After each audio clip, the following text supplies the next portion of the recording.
टिड्डी दल अफ्रीकी देशों पर कहर ढा रहे हैं, फसलों को नष्ट कर रहे हैं, खाद्य संकट और लोगों की जिंदगियों के लिए संकट पैदा कर रहे हैं। ये बीते 25 सालों में सबसे भयावह संक्रमण है। लेकिन ये सब कैसे हुआ?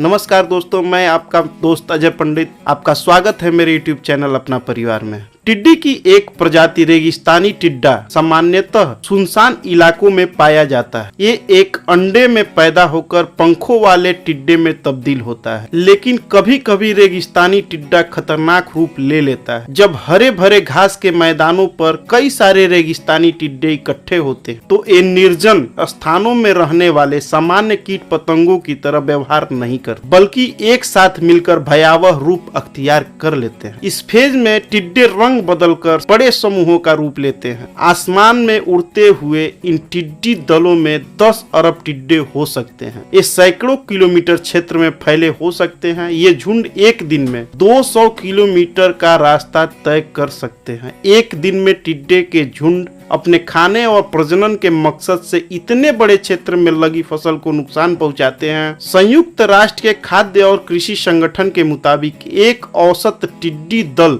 2500 लोगों का पेट भरने लायक अनाज चट कर जाती है। संयुक्त राष्ट्र के मुताबिक साल 2003 से 2005 के बीच टिड्डों की संख्या में ऐसे ही बढ़ोतरी देखी गई, जिससे पश्चिमी अफ्रीका की खेती को $2.5 अरब का नुकसान हुआ। लेकिन 1930, 1940 और 1950 में भी टिड्डों की संख्या में बढ़ोतरी देखी गई। कुछ झुंड इतने खतरनाक थे जो कई क्षेत्र तक फैल गए, जिनकी संख्या की वजह से इनके हमले को प्लेग कहा जाता है। संयुक्त राष्ट्र के खाद्य और कृषि संगठन के मुताबिक रेगिस्तानी टिड्डे दुनिया भर में 10 में से एक व्यक्ति की जिंदगी को प्रभावित करते हैं। यही वजह है कि इसे दुनिया के सबसे खतरनाक कीट की श्रेणी में रखा जाता है।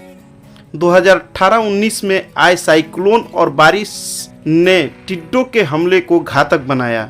रेगिस्तानी टिड्डे पारंपरिक रूप से पश्चिमी अफ्रीका और भारत के बीच के 1.6 किलोमीटर वर्ग के क्षेत्र में रहते हैं। संयुक्त राष्ट्र के मुताबिक दक्षिण अरब प्रायद्वीप में 2 साल पहले नम और अनुकूल पर्यावरण की वजह से टिड्डों की 3 पीढ़ियां पलती फूलती रहीं और किसी को पता भी नहीं चला। साल 2019 की शुरुआत में टिड्डियों का पहला दल यमन, सऊदी अरब से होता हुआ ईरान और पूर्वी अफ्रीका पहुंचा। बीते साल के अंत तक नए दल बने और केनिया, जिबूती और इरिट्रिया तक पहुंच गए। खाद्य एवं कृषि संगठन के अधिकारी क्रेसमैन के मुताबिक इन टिड्डी दलों का मुकाबला करना मुश्किल है, क्योंकि ये एक बड़े क्षेत्र में फैले हुए हैं, लेकिन पहले इनका सामना किया जा सकता था। वे कहते हैं, अगर कुछ देशों में टिड्डी दलों पर बेहतर ढंग से नियंत्रण किए जाने की कोशिश की जाती तो ये मसला गंभीर नहीं होता। आज इन टिड्डियों का कहर हमारे भारत के कई राज्यों में देखने को मिल रहा है। तो दोस्तों, ये वीडियो आपको कैसी लगी? अगर टिड्डियों से जुड़े मन में आपके कोई सवाल उठ रहा हो